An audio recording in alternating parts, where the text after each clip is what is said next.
Hello guys, I'm Indrajit Santoshi. Welcome you to IJS Law Classes. Guys, now you can see on your screen there is a good news. Madhya Pradesh Civil Judge notification has already been out.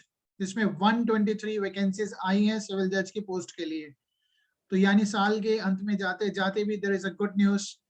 Okay guys, so इसी के बारे में आज बात करेंगे. Madhya Pradesh civil जज, who is eligible, आप कैसे फॉर्म फिल कर सकते हैं, what are the important dates and इसकी प्रिपरेशन भी आप कैसे करेंगे. क्योंकि जो मुझे लगता है probably you will be getting 2 months, that means approximately 60 days के एग्जाम प्रॉब्ली मार्च में हो सकता है conduct in the first week. तो उसकी प्रिपरेशन भी आप कैसे करेंगे, कितनी वैकेंसीज हैं, कैसे फॉर्म फिल करेंगे. चलिए स्टार्ट करते हैं. मध्य प्रदेश सिविल जज का जो नोटिफिकेशन है, हिंदी में नोटिफिकेशन आया है. कई स्टूडेंट्स को थोड़ी सी प्रॉब्लम भी होगी पढ़ने में, क्योंकि कुछ स्टूडेंट की हिंदी थोड़ी वीक है. मॉर्निंग में मैसेजेस आ गए थे, सर ये व्यवहारिक हमारे लिए है क्या ये, क्योंकि वो हिंदी में नोटिफिकेशन आया, व्यवहारिक लिखा है. तो the lot of student got confuse. Yes guys, this are vacancies for you. So again, there is a good number for vacancies, 123. It's not that, I mean, again, it's a good number. अच्छे खासे number है 123. इसमें हम बात भी करेंगे कितने general category के लिए होंगी. तो फर्स्ट ऑफ ऑल 21 दिसंबर 2021 को साल के अंत में जाते जाते good news, vacancies MP civil जज. अभी तो एमपी सिविल जज का मेंस का रिजल्ट भी नहीं आया, जो कि प्रॉब्ली आने ही वाला है जल्दी, क्विकली. सो आपके लिए good news, 123 vacancies for MP civil जज. कब फॉर्म फिल स्टार्ट होगा इसका? The filling date is going to be commence from the 29th of December 2021, and then there would be last date जो 27th of January 2022 है. That means it would be approximately 1 month तो आपको form fill करने के लिए ही दिया जा रहा है. ठीक है, 1 महीना पूरा फॉर्म फिल करने के लिए. लेकिन आपको क्या करना है गाइस, देखो जो स्टूडेंट अपनी स्ट्रैटेजी प्रॉपरली बनाते हैं तो उन्हें वक्त का इंपॉर्टेंस पता है कि टाइम कितना इंपॉर्टेंस रखता है. तो गाइस आई वुड सजेस्ट कि अब ये जैसे ही फॉर्म फिल, जैसे ऑनलाइन पोर्टल जैसे स्टार्ट होते हैं, so do not waste your time. आप उसको 3-4 दिन में फिल कर दे फॉर्म को, so that you would be having everything in planned way. आप अपनी हर चीज को प्लान वे में करेंगे. 60 days आई एम एक्सपेक्टिंग के 60 दिन के अंदर इसका एग्जाम हो सकता है प्रीलिम्स का. दैट मीन्स अब ये जनवरी में 27 को लास्ट डेट है, तो उसके बाद 1 महीना अप्रॉक्स चाहिए. तो I would expecting the exam is going to be conducted in the month में, मार्च में तो होगा ही प्रोबेबली, अगर सब चीज ठीक रही. बट फर्स्ट वीक में होने के चांसेस हैं. ओके, तो फर्स्ट वीक में एग्जाम प्रोबेबली होना चाहिए. So that means you would be having approximately 60 days to prepare it. कैसे प्रिपेयर करेंगे, I let you know about the same. कितने सीट्स हैं? इट्स हैविंग टोटल 123 सीट्स हैं. बट इसका जो क्लासिफिकेशन है for the unreserved category, that is 62 seats. बहुत होते हैं गाइस, आपको एक ही तो सीट चाहिए ना, तो डेफिनेटली 62 सीट्स काफी गुड नंबर्स हैं. Schedule caste 19, 25 for the scheduled tribes and other backward class is 70. Now guys, if we talk about के अब ये जो कैटेगरीज की जो रिजर्व कैटेगरी की जो सीट्स हैं, क्वेश्चन ये भी आपके माइंड में होगा, those who staying in Delhi और अदर स्टेट में, बिहार में, यूपी में, can they fill if they belong to particular caste SC and ST in their own state, can they fill? क्या वो MP में SC consider होंगे for this post? The answer is no. This post, I mean this category, I mean जो SC की जो 19 seats हैं and the ST की 25, वहाँ पे जो लोग दिल्ली से या फिर किसी और स्टेट से अपार्ट फ्रॉम दी MP के अलावा वहाँ पे वो particular SC and ST OBC में आते हैं, तो वो यहाँ पर एज अ जर्नल के रूप में फॉर्म फिल करेंगे. और वैसे भी आपको पता है, जैसे आप फॉर्म फिल करेंगे तो आपसे पूछता है कि are you domicile of the MP. तो आप जैसे उसमें नो लिखते हैं तो ऑटोमेटिकली SC ST OBC का ऑप्शन वहां से हट जाता है. You will be filling as a journal.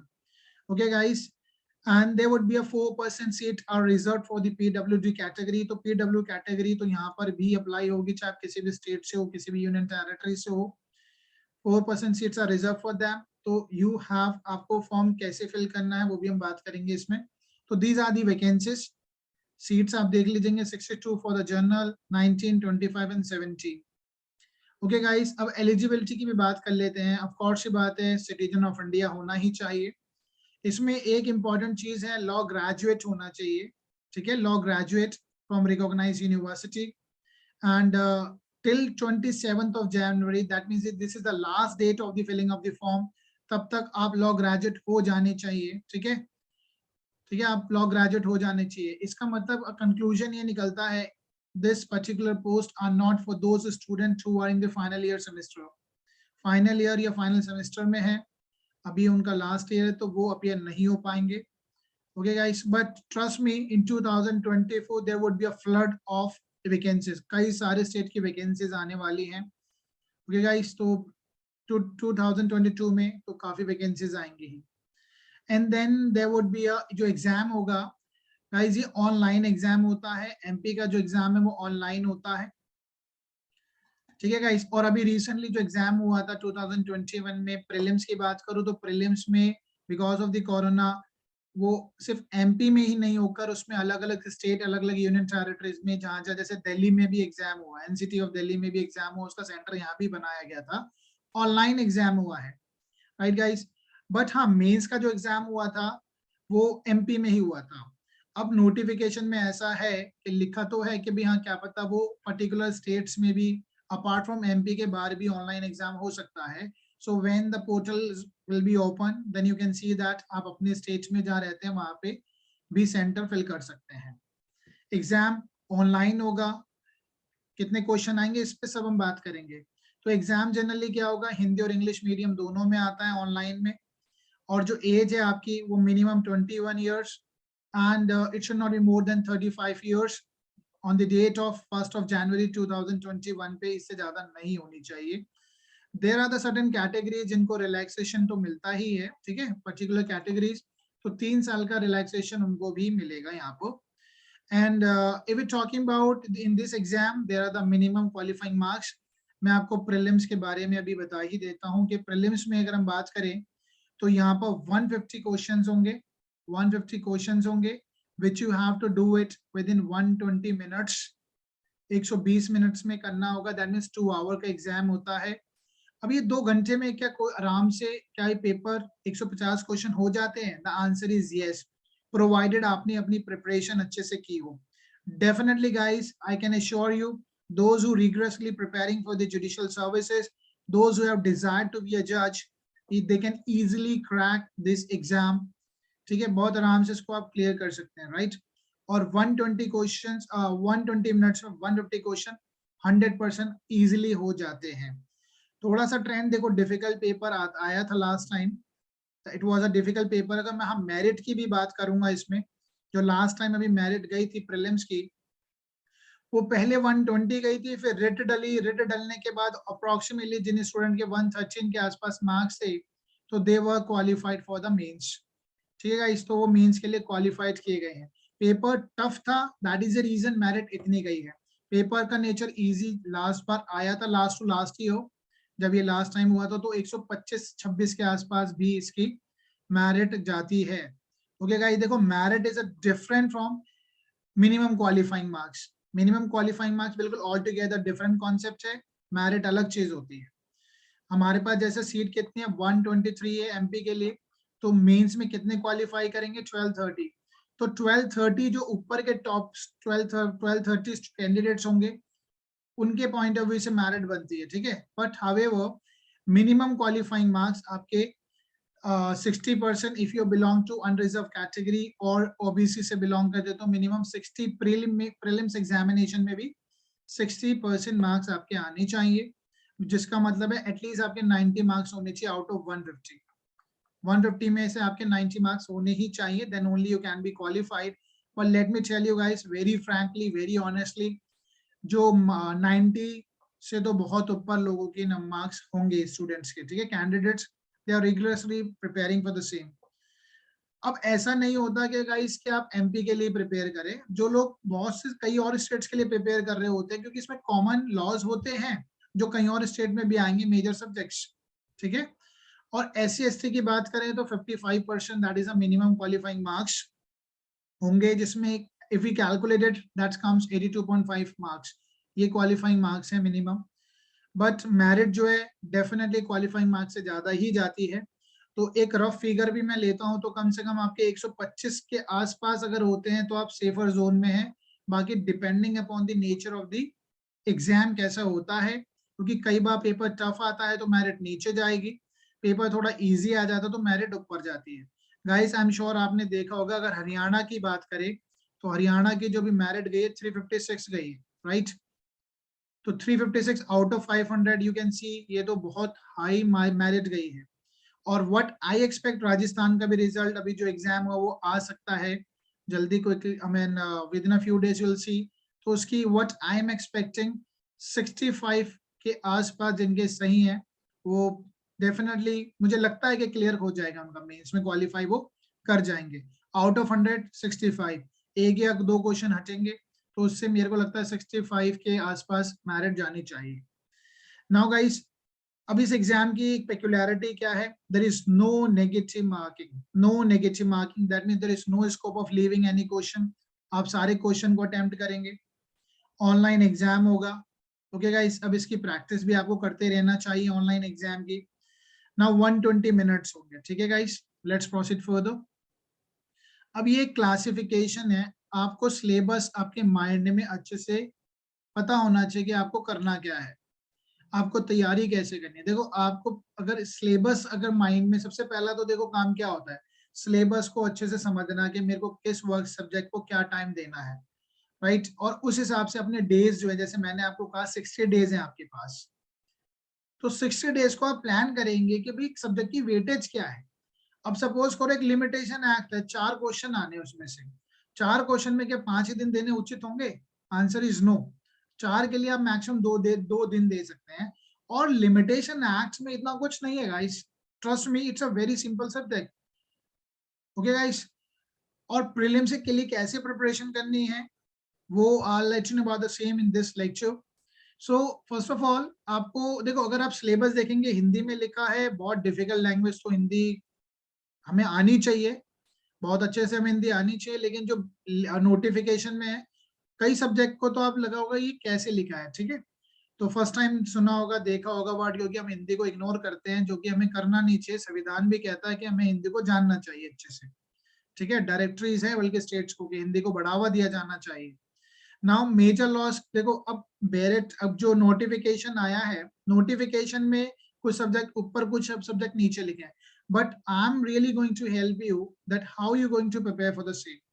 देखो 5 ऐसे सब्जेक्ट है जो मेजर है, 5 ऐसे सब्जेक्ट है जो मेजर लॉज हैं, उनकी आप मार्किंग देखिए कि वो कितने नंबर के क्वेश्चन उसमें से आते हैं, कितने क्वेश्चन आएंगे। 15 मार्क्स का आउट ऑफ 150 में से 15 मार्क्स का देखिए 70 नंबर का मेजर लॉ होगा जो 5 सब्जेक्ट को कवर करेगा, 30 का माइनर लॉज होगा, 10 का लोकल लॉ होगा एंड 40 का आपका मिसलेनियस होगा। भाई देखो इससे इतना इजी हो जाएगा आपको समझना कि यार हमें ऐसे प्रिपेयर करना है। 5 सब्जेक्ट कवरिंग 70 मार्क्स, 15 मार्क्स का CPC, CrPC 15 marks, IPC 15 marks, Indian evidence act 15 marks and the constitution is of 10 marks, that comes 70 marks. और ये सब्जेक्ट जो 5 सब्जेक्ट हर जगह आते ही हैं, तो आपको इस पे इफेक्टिवली इसके डिटेल माइन क्या नाम है जो बेरेक्ट है, बेरेक्ट पे कमांड होनी ही चाहिए। केस लॉस के बारे में भी हम बात करेंगे, but you should know the बेरेक्ट आपके sections, I mean you have to mug up वो जो सेक्शंस हैं, कहीं ऑर्डर्स हैं, रूल्स हैं, राइट। और आईजेएस लॉ क्लासेस में हर सब्जेक्ट के प्रोबेबली आप कवर्ड ऑल दी सब्जेक्ट्स, जिसमें मैंने हर एक सब्जेक्ट के मैराथन वे में स्पीड रिवीजन भी कराया है। Okay guys, so you can just see that those lectures, I am assure कि उससे भी आपको बहुत हेल्प मिलेगी। नाउ माइनर लॉज जो है, माइनर लॉज भी 5 लॉ है। माइनर लॉज में मैं किस किस पे देखो किस तरीके से आप टाइम देंगे, you can analysis now after इस वीडियो को देखने के बाद आपको समझ में आ जाएगा मुझे किस सब्जेक्ट को कितना समय देना है। It is everything is done in a systematic way. Contract को 8 question, specific relief 6 question, 7 question TPA, limitation 4, instrument 5। Okay guys, negotiable instrument act 5। तो आप समझ सकते हैं कि मेरे को अगर 60 दिन में प्रिपरेशन करना है, या कुछ लोग ऐसे होंगे जो वेट कर रहे होंगे जिस दिन नोटिफिकेशन आएगा, जिस दिन डेट आएगी मेंस की, तो भी उनके लिए this video is going to help, ठीक है। This video is going to help in a better way so that they can plan accordingly. But I would suggest देखो न्यू ईयर आने वाला है तो 2-4 दिन आप, मुझे पता है मस्ती के टाइम होता है 25 से लेके 31 तक, ठीक है। तो 2-3 दिन आप लीजिए, कोई बात नहीं, बट उसके बाद टाइम वेस्ट मत करना अपना। नाउ लोक about the local loss, if you talk about the local loss, दो ही ऐसे कानून है जो लोकल लॉस है, और दो बहुत इजी है और कुछ नहीं है इनमें। देखो 5-5 नंबर के वेटेज 10 नंबर की है, बहुत ज्यादा वेटेज नहीं दे दी, 10 नंबर। लेकिन आप ये मिस्टेक मत करना कि आप इनको छोड़ दें, do not do that mistake, क्योंकि ये मेंस में भी बहुत इंपॉर्टेंट रोल निभाते हैं। प्रीलिम्स के लिए 10 नंबर गाइस एक एक नंबर की मार हो जाती है कई बार। आज सीन नंबर ऑफ स्टूडेंट जिनके अभी 114-15 के आसपास वो अटक गए थे, दे वर वेटिंग के हाई कोर्ट किस तरीके से डिसीजन देता है, then they only could qualify. तो आपको 114-15 के आसपास नहीं जाना, you no need to wait कि हाई कोर्ट रेट देगा तब हम एलिजिबल होंगे मेंस के लिए। आपको अपने आप को इस सेफर जोन में लाना है, एटलीस्ट 125 मार्क्स के आसपास, 125 से 30 के आसपास तो प्रिपेयर करना ही है, ठीक है। देखो मैं बताऊंगा अभी आपको कि कहाँ पे कुछ कमियां कितना भी पढ़ लो रह जाती हैं। हम आज तक ऐसा नहीं हुआ कि किसी स्टूडेंट ने 150 में से 150 लाया हो, nobody. Now if we talk about the miscellaneous तो वैसे इसको बहुत मेजर एरिया कवर हो रहा है। आउट ऑफ 150 इट्स 40 मार्क्स जो है, यानी अप्रोक्सीमेटली 1/3, विच इज एक बहुत अच्छी वेटेज है। 20 नंबर जनरल नॉलेज के हैं। अब जनरल नॉलेज में गाइस आता क्या है, जनरल नॉलेज में क्या एमपी की जीके आएगी? The answer is yes. Approximately 10 question MP के होंगे आपके, अप्रोक्सीमेटली। देखो 8 हो गए तो आप ये नहीं कह सकते सर आपने तो गलत बता दिया, अरे अप्रोक्स बोल रहा हूं मैं, तो 10 तो होते हैं, 8 9 10 इतना होते हैं। और बाकी स्टैटिक जीके होगी। स्टैटिक जीके क्या करंट अफेयर होंगे? Yes it can be current affair, लेकिन बहुत ज्यादा नहीं होते हैं। लेकिन आपको जिस स्टेट में जा रहे हैं, जिस स्टेट में आप जज बनेंगे, तो वहां के बारे में तो पता होना चाहिए ना। तो स्ट्रैटेजी के उस स्टेट की भी होगी और बाकी और चीजें भी होंगी, करंट अफेयर भी होंगे, मिला के 20 नंबर होंगे। तो गाइस दोज हु आर, जो पहले से प्रिपरेशन कर रहे हैं, तो उनके लिए जीके जीके ऐसा नहीं है 2 दिन में आ जाए, लेकिन गाइस ट्रस्ट में 60 डेज में आप इसमें से मेहनत करेंगे, टाइमली प्रॉपरली प्लान करेंगे, तो 15 के आसपास मार्क्स आराम से ले लेंगे। ओके गाइस आगे बढ़ते हैं। तो कंप्यूटर की नॉलेज, देखो कंप्यूटर ऐसा नहीं है कि वो आपसे प्रोग्रामिंग के बारे में अंदर से पूछ लेंगे, बेसिक चीजें पूछते हैं गाइस। जैसे शॉर्ट कीज होती है, कंट्रोल पी कंट्रोल वी, ये सारी चीजें वो पूछते हैं, राइट। एंड विंडोज, ठीक है, ऑपरेटिंग सिस्टम क्या होता है, ऐसे बेसिक क्वेश्चन पूछते हैं गाइस, जो देखो आप और मैं जानते होंगे। लेकिन हमें क्या करना है, फिर भी थोड़ा हिस्टोरिकल एस्पेक्ट भी पूछ सकते हैं कि सबसे पहला कंप्यूटर कब बना, कैसे बना, ये सारी बातें, थोड़ी बहुत चीजें वो जा पूछ सकते हैं क्वेश्चन। तो हमें जो जैसे लूसेंट की बुक आती है जीके के लिए, ऐसे ही कंप्यूटर की एक बहुत पतली सी बुक आती है, वो आप मार्केट से लेके डेफिनेटली 10 में से अगर वो पढ़ लेंगे, तो आपके लगभग कम से कम 7 से 8 क्वेश्चन यहाँ पे आराम से ठीक हो जाते हैं। And what about English? Guys English is not a task for the 1 or 2 days, since long, I mean काफी लंबे समय से आपको अपनी इंग्लिश पे कमांड होनी चाहिए, vocabulary, grammar, right, structuring of the sentence. कुछ चीजें देखो, हम जब ज्यादा बेयरेक्ट को भी पढ़ते हैं, बुक्स भी पढ़ते हैं, तो कई बार कुछ स्टूडेंट ने, मैंने अपनी लाइफ में कभी ग्रामर नहीं पढ़ी, बट आई डोंट नो कि मेरी इंग्लिश बहुत अच्छी है नहीं अच्छी, but I would able to speak a good English. So grammar भी आपकी वहां पे रिलेवेंट होती है। तो तब भी अगर कोई एग्जाम में आप जा रहे हैं तो ग्रामर को पढ़ के जाइए। ऐसा नहीं कि जो अच्छी इंग्लिश बोलता है उसकी ग्रामर भी अच्छी हो, you have to learn each and everything. So English के बारे में भी अभी आप कोई भी एक बेसिक बुक ले लें, तो उसको ग्रामेटिकल जो चीजें हैं, फ्रेजेस, इडियम, ठीक है, one word substitution, synonym, antonym, ये आपको पता होने चाहिए, ठीक है। और कई बार तो स्पेलिंग करेक्शन भी पूछे जाते हैं। There was a exam I can remember, Delhi judicial services में 200 मार्क्स में से 7 question were of spelling check only, ठीक है। तो ऐसा नहीं है कि कल को एमपी में स्पेलिंग चेक पूछ भी आ सकता है, स्पेलिंग करेक्शन, ठीक है। तो you should be well versed with English as well as GK. तो इसका एक कॉम्बिनेशन है। देखो गाइस अगर आप इनमें से कुछ भी चीज छोड़ते हैं ना, तो आप एक डिफिकल्ट एरिया में जाते हैं, तो आप मुश्किल हो जाता है पास होना। अगर आप सारे एरिया को करके जाएंगे तो आपके चांसेस बढ़ जाते हैं।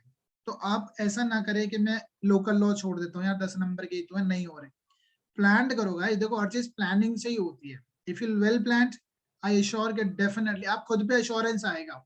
आप खुद पे विश्वास कर पाएंगे प्लानिंग से चलेंगे तो ये सिलेबस को कीप इन माइंड, किस सब्जेक्ट को कितना टाइम देना है, एनालिसिस आप कर सकते हैं। अब आप 60 दिन को इसको किस, जैसे सीपीसी को देखो बड़ा सब्जेक्ट है तो 4 दिन आप दे सकते हैं, ठीक है, ऐसे करके आप एनालिसिस कर सकते हैं, 4-4 दिन इनको आराम से दे सकते हैं अगर 60 डेज ही है तो आपके पास, ठीक है गाइस, 4 दिन और ये हो गया हमारे 3 दिन, ठीक है, तो 16, 17, 19, 19 डेज हो गए। अब ऐसे भी इनको अगर आप दो पहले आप एक काम करेंगे, 1 महीने की स्ट्रैटेजी बनाएंगे, फिर उसके बाद रिवीजन चाहिए होता है गाइस। अगर आप रिवाइज नहीं कर रहे हैं ना तो प्रॉब्लम में आते हैं, तो रिवीजन तो आपको करना पड़ेगा गाइस, ठीक है। अब जहां पे मैं 4 लिख रहा हूँ, जिसको लग रहा है 60 दिन में मेरे को करना है, तो वो 8 डेज हो जाएंगे। तो it's all up to you how you going to prepare for the same. हर एक स्टूडेंट का एक अलग लेवल होता है, राइट, हर एक में हर एक अलग क्वालिटी होती है। कई लोग इसको ऑलरेडी प्रिपेयर करके बैठे होंगे, और स्टेट में जैसे जो लोग अभी हरियाणा गए थे, ये सारे सब्जेक्ट वहां आते हैं, सिर्फ वहां पे क्या नाम है, sales of goods act and partnership act and दो उनके लोकल लॉस, वही तो अलग आता है, बाकी तो सेम सेम ही है। तो स्टूडेंट हैं जो अभी मार्जिन पे रुक गए थे किसी कारणवश, चाहे वो एमपी हो या हरियाणा हो, राजस्थान हो, this is a golden opportunity for them, ठीक है। तो गाइस अपने फ्रेंड्स के साथ भी शेयर कीजिए, ऐसा कभी मत सोचे कि मैं उसका शेयर करूंगा कहीं वो जज ना बन जाए। देखो आपकी मेहनत है, वट एवर यू अर्न, और आप अपना जो मेहनत से चीजें करेंगे, डेफिनेटली दुनिया में कोई भी ताकत फिर आपको नहीं रोक सकती अपने लक्ष्य से। Let's proceed further guys. अब थोड़ा सा हम समझ भी लेते हैं, प्रीलिम्स है, 150 मार्क्स के क्वेश्चंस होंगे, 150 ही क्वेश्चन होंगे, एक नंबर का एक क्वेश्चन होगा, 150 मार्क्स हैं, 120 मिनट्स मिले हैं। तो अल्टीमेटली जो प्रीलिम्स को क्वालिफाई करेंगे वो 1230 स्टूडेंट्स होंगे मिनिमम। देखो कुछ स्टूडेंट होते हैं जो बिल्कुल, अगर सपोज मेरिट 125 125 गई है, तो कई स्टूडेंट होंगे जिनके 125 नंबर होंगे, तो सबको क्वालिफाई करा दिया जाता है। तो मिनिमम क्वालिफाइंग मार्क्स तो है ही, मैंने आपको बताया कितने हैं, 60% एंड 55%। आपको ये याद रखना पड़ेगा, माइंड में रखना पड़ेगा स्ट्रैटेजी।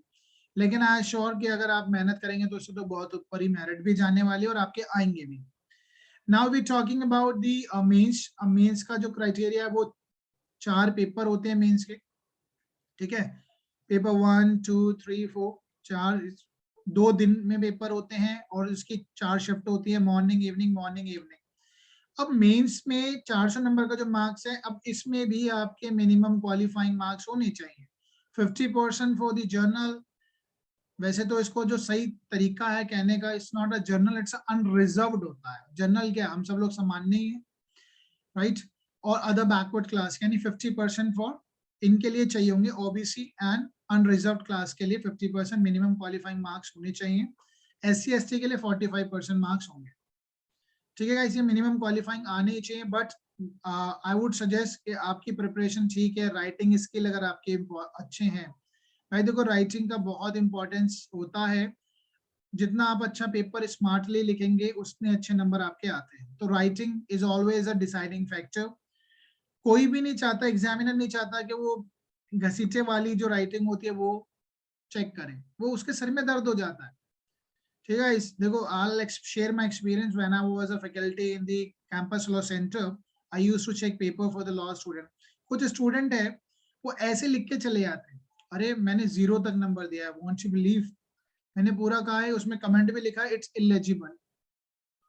तो आप लेजिबल राइटिंग लिखे, जो बिल्कुल नीट एंड क्लीन लेजिबल लिखे, ताकि एग्जामिनर इजीली चेक करें। तो राइटिंग का बहुत इंपॉर्टेंट रोल होता है guys. Now if we talk about then the third stage, 3 stages है इसमें, prelims, then mains and then interview. If we talk about the interview, ultimately जो मेंस क्वालिफाई करके स्टूडेंट आएंगे इंटरव्यू के लिए, इट वुड बी, होगी vacancy 123 है, 3 times हमें कैंडिडेट चाहिए होंगे फॉर द इंटरव्यू, तो उसका जो मल्टीप्लीकेशन आता है दैट इज 369 कैंडिडेट होंगे, ठीक है। सो आपको भी ये स्ट्रैटेजी करना है कि मेरे को इंटरव्यू तक कैसे पहुंचना है, you have to plan it. और रही बात इंटरव्यू की जो वेटेज है, दैट इज ऑफ 50 मार्क्स। अब 50 मार्क्स में आपको मिनिमम क्वालिफाइंग यहाँ पे भी करना है, 20 marks is a minimum qualifying. But guys आपके अगर मेंस में अच्छे मार्क्स आ गए तो ट्रस्ट मी, इंटरव्यू मैटर करता है, बट इंटरव्यू में आपके थोड़े आगे पीछे नंबर भी आ गए, सपोज किसी के ज्यादा नंबर है, 30 मार्क्स मिले और आपको 25 ही मिले हैं, लेकिन आपके मेंस में ज्यादा है, तो nobody can stop you to becoming a judge in Madhya Pradesh. Beautiful city है गाइस, इट्स आई मीन रहने के लिए बहुत ही पीसफुल प्लेस है, ठीक है गाइस। और आपको पता है कि इंदौर को तो हमेशा I mean the cleanest state, cleanest city भी कहा गया है, ठीक है। तो रहने के लिए बहुत अच्छी जगह है, ग्रीनरी है, सबसे ज्यादा जंगल वहीं पर है, 11% प्रॉब्ली। जो पूरे इंडिया के जो फॉरेस्ट एरिया है वो एमपी में ही है, राइट। और सेकेंड नंबर पे एमपी में सबसे ज्यादा फॉरेस्ट एरिया है, I mean the 11% all over India में जितना भी है वो एमपी के अंदर सबसे ज्यादा। अब ये डेटा देखो आगे पीछे होता रहता है, बट वहां पे डेफिनेटली फॉरेस्ट एरिया ज्यादा है, यानी एनवायरमेंट अच्छा है वहां का। And guys let's proceed further. अब मेंस की बात करें तो मेंस का भी आपको एक माइंड में रहना चाहिए, क्योंकि अगर आप मेंस के बारे में देखो, मेंस में क्या आना है, मैक्सिमम लॉ तो वही आना है जो आप ऑलरेडी प्रीलिम्स में कवर किए हैं। 4 पेपर होंगे गाइस, ये 4 जो पेपर होंगे कैसे होंगे मेंस के, एक 2 दिन में पेपर होते हैं और 4 शिफ्ट होती है, मॉर्निंग इवनिंग। एमपी में ही पेपर होगा, ये बात भी कंफर्म्ड ही है ऑलमोस्ट, क्योंकि अभी लास्ट पेपर भी एमपी में ही हुआ है। नाउ फर्स्ट पेपर क्या होता है, civil law and procedural law का है। सिविल लॉ में constitution, CPC, TPA, Indian contract act, specific relief and limitation, यानी 6 ऐसे कानून हैं जो आपको मेंस में लिखने होंगे। नाउ सेकंड पेपर जो है that is of the court practice writing skill. Guys देखिए स्किल कितना इंपॉर्टेंट है आपका। Current legal and translation, this is also second paper में जो आता है। अब पहले इसका जो क्लासिफिकेशन था, जो मार्किंग का, वो अलग था। अब जो रिसेंट नोटिफिकेशन है आपको पता होना चाहिए, सोशल इशू पे राइटिंग 20 मार्क्स, लीगल इशू पे 20 marks, प्रेसी writing that is of legal की ही आएगी। प्रेसी राइटिंग आपको एक बहुत बड़ा पैरा दिया जाएगा, उसको आपको ब्रीफ करना होगा, ठीक है guys, precis writing. Then the translation, English to Hindi and Hindi to English, ठीक है। तो आपको अपनी कमांड जो है हिंदी पे भी होनी चाहिए। अब देखिए आपने नोटिफिकेशन देखा होगा, नोटिफिकेशन कैसे आया, इंग्लिश में तो नहीं आया, आना चाहिए वैसे, लेकिन हिंदी में ही दिया है, तो आप उसको ट्रांसलेट करिए, पढ़िए। वैसे तो मैंने आपके सामने पूरी पिक्चर रख दी है, ठीक है गाइस।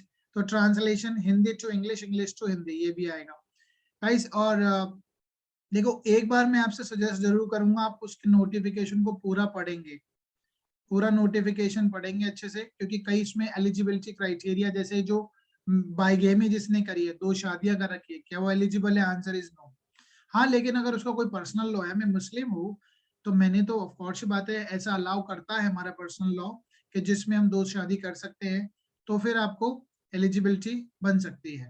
ऐसे ही जिसके 2 बच्चे हैं, 2 से ज्यादा बच्चे हैं, तो वो एलिजिबल नहीं होता। जैसे राजस्थान में भी 2 से ज्यादा जिसके बच्चे होते हैं, that person is not eligible. In the same way MP के अंदर भी है, लेकिन उसकी भी अब टर्म एंड कंडीशन आपको पढ़नी होगी, वो एक बार जरूर देख लीजिएगा, ठीक है guys. The seat ones, age criteria मैंने बताया 35 से ऊपर नहीं होना चाहिए। हाँ, फॉर रिजर्व कैटेगरी 3 ईयर का रिलैक्सेशन है। And about the physical candidates की बात करें, पीडब्ल्यूडी कैटेगरी में 4% रिजर्वेशन है, ठीक है। अब हम बात करते हैं थर्ड पेपर का, क्रिमिनल लॉ जो है and the procedure of it. तो इसमें 2 ये हमारे लोकल लॉज कवर किए गए हैं, MP accommodation and the land revenue. और रही बात क्रिमिनल लॉ में, Indian evidence act, Indian evidence act, IPC, CrPC, ये तो देखो तीनों तो क्रिमिनल का मेजर कोर एरिया है ही, तो बहुत डिफिकल्टी आने वाली नहीं है। And the negotiable instrument act, negotiable instrument में भी इजी सब्जेक्ट है, कोई इतना डिफिकल्टी नहीं है। हाँ, केस लॉ जब आप मेंस लिखते हैं गाइस, मेंस में भी मैं अभी आपको बताऊंगा कैसे आपको थोड़ा सा कैसे लिखना होता है। और judgment writing, this is the fourth paper which is very scoring subject, काफी अच्छा स्कोर आप कर सकते हैं इसमें, क्योंकि आपके राइटिंग स्किल पर डिपेंड करता है। देखिए गाइस, सेटलमेंट ऑफ इशू और फ्रेमिंग ऑफ इशू, जो ऑर्डर नंबर 14 है सीपीसी का, उसमें हम उसमें जो कोर्ट बनाती है दोनों पार्टीज को सुनने के बाद, ठीक है, एग्जामिनेशन कर सकती है। तो मैं अभी वैसे पढ़ा नहीं रहा हूँ, तो सेटलमेंट ऑफ इश्यूज कैसे बनाए जाते हैं वो 10 मार्क्स का होगा। सिविल केस में इश्यूज बनाए जाते हैं, क्रिमिनल केसेस में चार्जेस बनाए जाएंगे, वो 10 नंबर का होगा। कैसे आप बनाएंगे वो आप डिसाइड करेंगे, लेकिन प्रैक्टिस करनी होगी। ऐसे ही जजमेंट ऑर्डर सिविल, आप जजमेंट कैसे लिखेंगे, जैसे जज साहब लिखते हैं, एक्सपेक्ट करते हैं कि आप भी अब थोड़ा सा वैसा सीखें। तो सिविल मामले में कैसे राइटिंग लिखेंगे, judgment writing, and the criminal में 40 मार्क्स का ये होगा। That means it's comes 100। तो 400 नंबर हमारे इस तरीके से होंगे गाइस।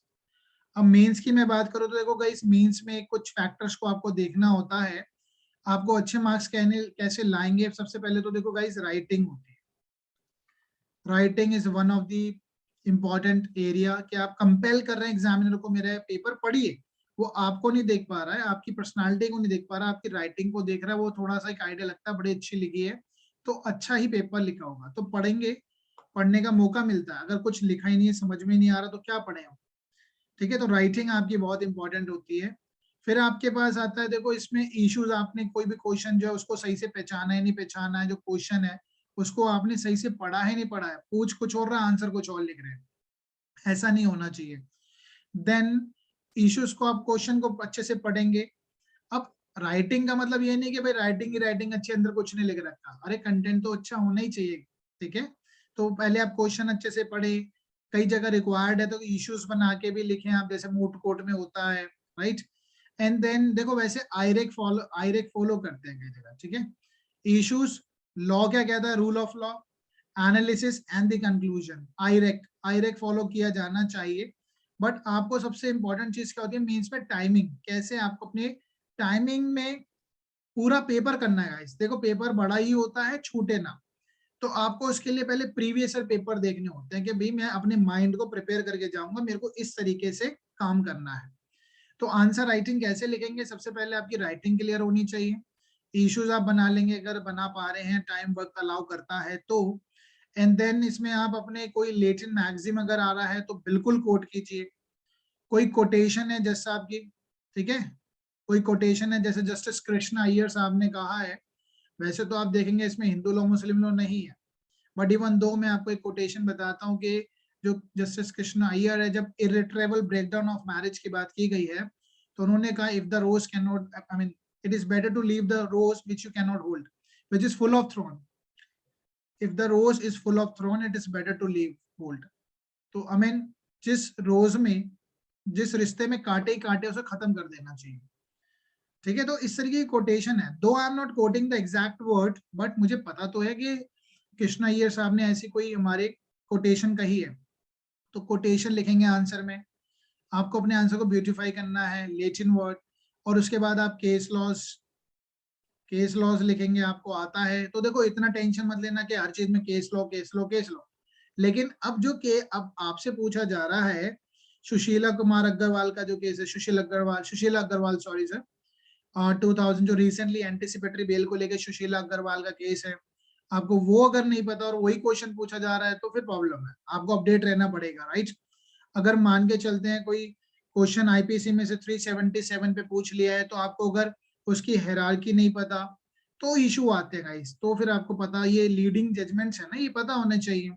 ठीक है, जैसे स्टार्ट करेंगे नवतेज सिंह जो क्या नाम है, ऊपर से स्टार्ट करते हैं तो सबसे पहले केस नाज फाउंडेशन के बारे में आपको पता होना चाहिए, फिर Suresh Kumar Kaushal, okay guys, and then फिर लास्टली नवतेज सिंह जौहर। तो in this way you have to write your answer. ठीक है, and then if you talking about the, तो इस तरीके से आप अपना लास्ट में फिर इसको कंक्लूड करेंगे व्हाट यू वांटेड टू से। देखो आपको हम उम्मीद कर रहे हैं कि आप एज अ जज की तरीके से आंसर दे रहे हैं। इलस्ट्रेशन बेस्ड क्वेश्चन हो सकते हैं, डायरेक्ट क्वेश्चन भी हो सकते हैं। देखो what do you mean by ऐसे करके क्वेश्चन हार्डली कम हो गया, लेवल बढ़ रहा है, कंपटीशन बढ़ रहा है, लेकिन ऐसे भी क्वेश्चन मिलेंगे कि एक्सपर्ट ओपिनियन कहाँ है, whether the expert opinion is relevant और नॉट। तो in this way such kind of a question can be asked. ठीक है, evidentiary value of expert opinion. ठीक है, अगर कॉन्ट्रडिक्शन है एक्सपर्ट ओपिनियन का, 45 की मैं बात कर रहा हूँ एविडेंस एक्ट की, और एक आई विटनेस में, तो किसको ज्यादा रिलाय कोट करेगी, तो वो कैसे जजमेंट देगी। तो in this way you have to write your answer. बाकी डिटेल में मैं एक बार और आपके साथ मेंस में कैसे लिखना है, first of all you qualify the pre, definitely I'll come with another video when I'll talking about the how to write means। अब ये कैसे प्रिपरेशन करनी है, 2 महीने का समय मुझे लगता है, मार्च में हो जाएगा एग्जाम। उसके स्ट्रैटेजी आपको बनानी होगी टाइमली, क्योंकि प्रीलिम्स का एग्जाम की बात करें तो 150 क्वेश्चन है, 120 मिनट का समय है, यानी 1 मिनट से कम है। स्पीड चाहिए है, लेकिन आराम से पेपर हो जाता है। जिसका कॉन्सेप्ट क्लियर है वो एक बार ही पढ़ता है, 2 बार नहीं पढ़ता है क्वेश्चन को। ठीक है, तो इजिली हो जाता है। ऑनलाइन एग्जाम होगा, तो आपको थोड़ा सा उससे वाकिफ भी होना पड़ेगा कि ऑनलाइन एग्जाम। वैसे मैं आपको बता देता हूँ IJS लॉ क्लासेस की ऑलरेडी हमारी एक एप्लीकेशन भी है जिसमें ऑनलाइन MCQs भी है गाइस, ठीक है। For that you can connect with me now. अब उसके बाद आप सबसे इंपॉर्टेंट चीज क्या है गाइस, सबसे पहले प्रीवियस ईयर के पेपर निकालें। तैयारी तो करनी है, स्ट्रैटेजी पता है, सिलेबस पता है, प्रीवियस ईयर के पेपर निकाले, स्ट्रक्चर समझे कि भाई इसका नेचर क्या है, स्ट्रक्चर और नेचर दोनों को समझे। नेचर समझना पेपर में कैसे आता है, देखो बहुत डिफिकल्ट नहीं आता, तभी मेरिट 150 में से 125 के आसपास जाती है, ठीक है, 125 के आसपास जाती है, तो बहुत डिफिकल्ट पेपर नहीं आता है। लेकिन एग्जामिनर तो पूछ सकता है ना डिफिकल्ट भी। डिफिकल्ट आ गया तो उसका मतलब ये थोड़ी ना कि मैं कंपटीशन में से बाहर हो जाऊं, मैं कह दूं कि नहीं मैं पेपर नहीं दूंगा। तो यू हैव टू प्रिपेयर, हर एक परिस्थिति के लिए आपको अपने आप को प्रिपेयर करना है। नाउ उसके बाद जैसे जैसे आप टेस्ट देंगे, अपनी बुक कोई भी उठा लीजिए, प्रीवियस ईयर के पेपर निकालिए, उस टेस्ट में आप एनालिसिस करिए अपने आप को कि मेरे कितने ठीक है कितने गलत है। गाइज एक चीज मैं बताता हूँ, जर्नलिस्ट स्टूडेंट एक चीज मिस करते हैं, जो उनके ठीक है ना, सपोज आपने 100 MCQ करे आज, 100 MCQ में से आपके 70 ठीक है, आपके 30 गलत है, तो 30 को तो आपको देखेंगे, आप उसको तो रिव्यू करेंगे। बट मैं आपको एक बात और बताता हूँ गाइस, थोड़ा समय ज्यादा लग सकता है, इन 70 को भी एक बार और देख लीजिए। जो ठीक है वो और ठीक हो जाएगा, जिंदगी पे गलत नहीं होगा, जिंदगी पर गलत नहीं होगा गाइस। मैं आपको बताता भी हूँ कि मेरी एक स्टूडेंट है, मैंने सिक्योर्ड इन राजस्थान 427। क्यों? क्योंकि उसने ये सारी चीजों से बाहर निकल के सब चीजों की एक एक्स्ट्रा ऑर्डिनरी मेहनत करी है, तो she secured 427 marks out of 500। तो लगभग उसकी हरियाणा के अंदर प्रीलिम्स में आप उम्मीद अंदाजा लगा सकते हैं उसकी 22nd या 23rd रैंक है। वैसे हमने और तरीके से भी एनालिसिस किया है इसको, प्रीलिम्स की बात कर रहा हूँ मैं गाइस, ठीक है। तो यू कैन अंडरस्टैंड कि वो कॉन्सेप्ट ऐसा क्यों क्लियर होता है, क्योंकि उन्होंने बेरेट को बहुत अच्छे से पढ़ा है, बेरेट को अच्छे से पढ़ा, और पूरा पेपर हरियाणा का बेरेट बेस्ड था, और MP का भी बेरेट बेस्ड आता है गाइस।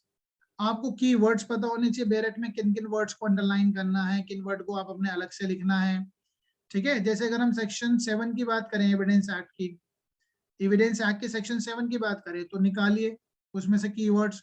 ये हो गया सेक्शन 7 खत्म, ठीक है। कैसे? Occasion, cause, effect, state of thing and opportunity, 5 word है। 8th की बात करिए, सेक्शन 8, सेक्शन 8 के अगर वर्ड्स निकालें, motive, preparation, conduct, MPC, previous और सब्सिक्वेंट। तो गाइस आपको प्रिपरेशन करनी होगी, कीवर्ड्स निकालने होंगे ताकि आप जल्दी से इनको कर जाए, ठीक है। इस तो कुछ चीजें मेमोरी बेस आएंगे, आपका माइंड चेक करेंगे बेस को, सेक्शन याद देनी है, कुछ कॉन्सेप्चुअल क्वेश्चन आते हैं। तो इस तरीके से आपको अपनी प्रिपरेशन करनी होगी, प्रीवियस ईयर पेपर चाहे प्रीलिम्स हो चाहे मेंस हो, यही तरीका होता है।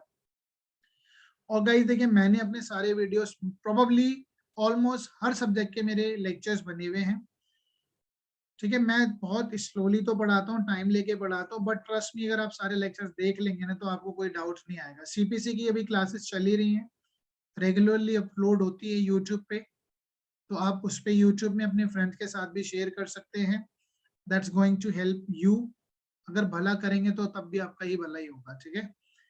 नाउ अप्रोक्सीमेटली अब आपको स्ट्रैटेजी जो 60 दिन की बनानी है, कम से कम आप 5 से 6 घंटे अपने आप को दीजिए, ठीक है। न्यू ईयर आया, 2-3 दिन आप ले लेना उसके लिए, घूमना चाहे घूम लीजिए। देखो बहुत टेंशन लेके नहीं पढ़ता है गाइस, इतना टेंशन लेके कोई पास नहीं हो पाता है। पास हो बिल्कुल कूल माइंड से, क्योंकि दिमाग को भी तो शांति चाहिए ना। ओके, तो 6 घंटे 5-6 घंटे आप पढ़ेंगे, 4 घंटे आप निकाल लीजिए लॉ के लिए, आधा घंटा जीके को देना जरूरी है, मैंडेटरी है।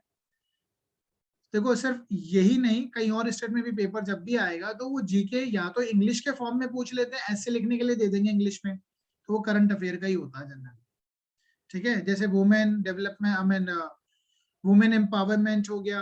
अब ये जो एज हमने बात कर रहे हैं, एज जो 21 साल करी गई है अभी, वैसे अल्टीमेटली एसेंट मिलेगी हमें प्रेसिडेंट की, ठीक है, जो मैरिज की एज 21 साल की गई है, तो इस पे भी तो ऐसे आ सकता है। आपको पता होना चाहिए इसके प्रॉस कॉन्स क्या है, तो अपडेट होना पड़ेगा। फार्म बिल्स है, फार्म बिल जो है, ठीक है, जो फार्मर्स के जो बिल थे वो मिथ है रियलिटी है, इस तरीके के आपके पास एसेस भी आ सकते हैं, नॉलेज होनी चाहिए। एंड आधे घंटे कम से कम आप इंग्लिश को पढ़े, इंग्लिश को तो देखो डेली पढ़ना चाहिए, ताकि आपके स्ट्रेंथ इंग्लिश इतनी स्ट्रांग हो जाए कि आप इंटरव्यू में भी जब जाएंगे अलग इंप्रेशन हो आपका। आई एम नॉट सेइंग कि हिंदी के कैंडिडेट्स इंटरव्यू में पास नहीं होते हैं। हिंदी में मैं भी हिंदी में बोलता हूँ, आई एम इंडियन और मेरी पहली जो मदर टंग है वो हिंदी ही है, तो हिंदी को प्रेफरेंस देनी ही होगी आपको, ठीक है, अगर आप जज बनना चाहते हैं। और 15 मिनट्स, अगर देखो 15 मिनट हर दिन तो मुझे पता है आप कंप्यूटर के लिए नहीं देंगे, बट ऑल्टरनेट डेज में इन 60 डेज में 10-15 मिनट कंप्यूटर को भी दे दीजिए, जिससे आपका एक फ्लो रहे, मुझे पता रहे शॉर्टकट कीज क्या है, सॉफ्टवेयर कौन से हैं, कौन आई mean you should aware about it, ठीक है, लाइनक्स क्या होता है, ये बेसिक चीजें आपको पता होनी चाहिए। ओके गाइस, तो मुझे उम्मीद है कि मेरी इस लेक्चर से, इस पर्टिकुलर वीडियो से, जिसमें मैंने नोटिफिकेशन की बात करी है, आप एलिजिबल है या नहीं है और किस तरीके से आप इसको प्रिपेयर करेंगे, I think is going to help you. For that अगर कुछ और चीज समझनी है तो you can comment on the video and please subscribe my channel and share with your all friends, ठीक है गाइस। तो क्योंकि मैंने देखा है कि कई बार ऐसे कमेंट्स आते हैं which is really encouraging me for making a lot of videos।